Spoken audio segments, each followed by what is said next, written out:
Panjagutta CI గారు ఎవరైతే ఉన్నారో రామకృష్ణ గారు, ఆయన అత్యుత్సాహం, అదే విధంగా ఏమంటారు, పోలీస్ శాఖ మొత్తం కూడా తలదించుకునే విధంగా చాలా అసహ్యంగా, జిగుప్సాకరంగా, ఒక న్యాయవాదిని కూడా చూడకుండా పోలీస్ స్టేషన్ ప్రిమిసెస్ లో బాధితుల తరపున రిప్రజెంటేషన్ చేయడానికి, అదే విధంగా నేను కూడా ఒక బాధితుడిగా కంప్లైంట్ చేయడానికి వెళ్ళినప్పుడు ఆయన ప్రవర్తించిన తీరు నిజంగా యావత్ పోలీస్ వ్యవస్థ మీద ప్రజలకు అపనమ్మకం కలిగే విధంగాను, అదే విధంగా పోలీస్ వ్యవస్థను చూస్తే అసహించుకునే విధంగాను అక్కడ ఉన్నటువంటి సిఐ ఎవరైతే రామకృష్ణ గారు ఉన్నారో ఆయన ప్రవర్తించిన తీరు మీరు చూస్తున్నారు.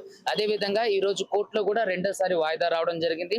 మేము ఆయనకు పర్సనల్ మా తరపున అడ్వకేట్ గారు కొమ్ము ప్రవీణ్ కుమార్ గారు ఆయనకి నోటీస్ ఇష్యూ చేయడం జరిగింది. అదే విధంగా నోటీస్ ఇష్యూ చేసిన తర్వాత జీపీ గారు ఏ విధంగానూ వాదనలు కూడా చేయలేకపోయారు. ఎందుకంటే వారి దగ్గర ఎటువంటి ఆధారం గానీ ఎటువంటి ఎవిడెన్స్ గానీ లేదు. సో మేము చేసినటువంటి వాదనలకి ఖచ్చితంగా జీపీ గారు అన్నారు, ఆయన ఏం మాట్లాడలేక మీరు సీసీటీవీ ప్రిజర్వ్ చేశారంటే ప్రిజర్వ్ చేశామని చెప్పి ఆన్ కోర్ట్ రికార్డ్ లో చెప్పడం జరిగింది. అదే విధంగా మాకు థ్రెట్, నాకు నిజంగానే థ్రెట్, ఆర్టీవీ ఇంటర్వ్యూకి వెళ్ళినప్పుడు మా మీద దాడి చేశారు, దానికి సంబంధించిన విజువల్స్ ఉన్నాయి. నాకు ఫోన్ కాల్స్ చేసి బెదిరిస్తున్నారు, దానికి సంబంధించిన విజువల్స్ ఉన్నాయి.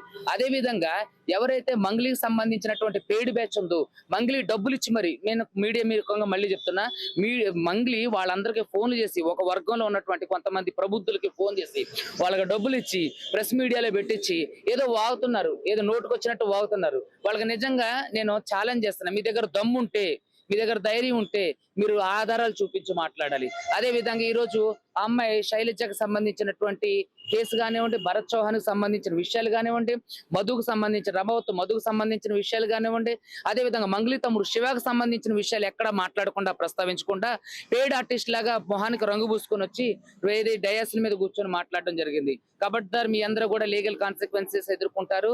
దయచేసి మీ అందరికీ చెప్పేది ఏంటంటే, నిజాన్ని నిర్భయంగా మాట్లాడుతున్నటువంటి వారిని మీరు డైరెక్ట్ గా మీడియా ముఖంగా బెదిరిస్తున్నారు. ఎవరైతే కొర్ర మోతి కార్లలో తీసుకెళ్లినట్టుగా మంగ్లీ కూడా రమావత్ మధు ఆఫీస్ కి అర్ధరాత్రి వచ్చి కూర్చున్నట్టుగా వాళ్ళ డ్రైవర్ కూడా ఈ రోజు రిలీజ్ చేయడం జరిగింది. అదే విధంగా వద్దిపట్ల, పలుగు తాండాలలో మీరు చూసినట్టయితే కొన్ని ప్రధాన మీడియాలు వెళ్ళి అక్కడ ఉన్నటువంటి బాధితులందరినీ చేసినప్పుడు వాళ్ళు చెప్పిన ఒకే ఒక మాట, మంగ్లీ మంగ్లీ మంగ్లీ. ఇక్కడ మీరు నిందితురాల్ని కాపాడడం కోసం నడుంగట్టుకొని డబ్బులు తీసుకొని ఈ రోజు ఒక పెయిడ్ ఆర్టిస్ట్ లాగా ప్రవర్తిస్తున్నారు. మీ అందరికీ కూడా సవాల్ చేస్తున్నా, మీ దగ్గర దమ్ముంటే మీ దగ్గర ఉన్న ఆధారాలు తీసుకొని ప్రెస్ మీట్ కి రండి, మేము కూడా సిద్ధంగా ఉన్నాం. ఖచ్చితంగా బాధితుల తరపున న్యాయం చేయడానికి మేము ఖచ్చితంగా ఎప్పటికీ ముందుంటాం. మా కలీగ్స్ సీనియర్ అడ్వకేట్లే కాదు, మేము కూడా ఎప్పటికీ కూడా బాధితులకు అండగా ఉంటాం. మీ ఊగదప్పుడు మాటలకి ఎవరికి కూడా చింతకాయలు రాలో. కాబట్టి మీ అందరికీ కూడా మేము ఛాలెంజ్ చేస్తున్నాం, మీ దగ్గర దమ్ముంటే, మీ దగ్గర ఎవిడెన్స్ ఉంటే రండి, కోర్టులోకి రండి. ఏదో నోటుకు వచ్చినట్టు పిచ్చివాగుడు, 4 కెమెరాలు ఉన్నాయి కదా అని వాగితే సరిపోదు. ఈ వాగిన దానికి కూడా మీరు ఖచ్చితంగా కోర్టులో సమాధానం చెప్పుకోవాల్సి ఉంటుంది. వాళ్ళందరి మీద ఏ ప్రేమ్ నాయక్ ఎవరైతే ఇప్పుడు నేను ఎంటెక్ చేసి అది చేశానని నన్ను అన్నాడో, అతను ఒక న్యాయవాద వృత్తిని కించపరిచే విధంగా ఒక న్యాయవాదిని పట్టుకొని బ్లాక్ మెయిలర్ అని, అదని ఇదని అంటుండు. ఆ ప్రబుద్ధుడు చెప్తున్నా, నీకు బుద్ధి ఉంటే, నువ్వు నిజంగా నీకు ఆత్మసాక్షి ఉంటే నీ కులంలో ఉన్న వాళ్ళ తరపున మాట్లాడడానికి ప్రయత్నం చేయి. ఏదో మంగ్లీ ఫోన్ చేసి మీరు వీడియోలో మాట్లాడండి, నాకు సపోర్ట్ చేయండి అని చెప్పేసి ఎంతో మంది ఈ రోజు మీడియాకి సంబంధించిన వారిని కానివ్వండి, ఆవిడ ఈ వీడియోలు తీసేమని బెదిరించడం కానీ, అదే విధంగా ఎవరైతే ఆవిడకి సపోర్ట్ గా లేని వారు ఉన్నారో వాళ్ళకి ఫోన్ చేసి నాకు సపోర్ట్ చేయండి అని కానీ, ఇవన్నీ ఎందుకు చేస్తున్నావు మంగ్లీ గారు?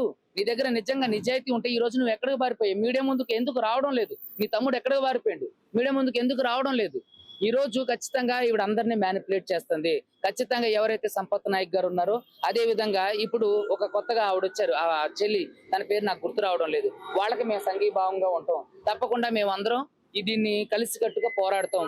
వాళ్ళకి సంబంధించినటువంటి వ్యతిరేకంగా ఉన్న ఇంకా క్రూషియల్ ఎవిడెన్స్ ఉన్నాయి మీడియాకి ఇవ్వనివి, అవన్నీ కూడా మేము కోర్టులో ఇవ్వడానికి ప్రయత్నం చేస్తాం. ఖచ్చితంగా ఎవరైతే ఈ ప్రేమ్ నాయక్ ఉన్నారో, అదే విధంగా ఇంకా కొర్ర మోతీలాల్ ఎవరైతే ఉన్నారో వాళ్ళందరి మీద కూడా డెఫమేషన్ సూట్ వేయడం జరిగింది.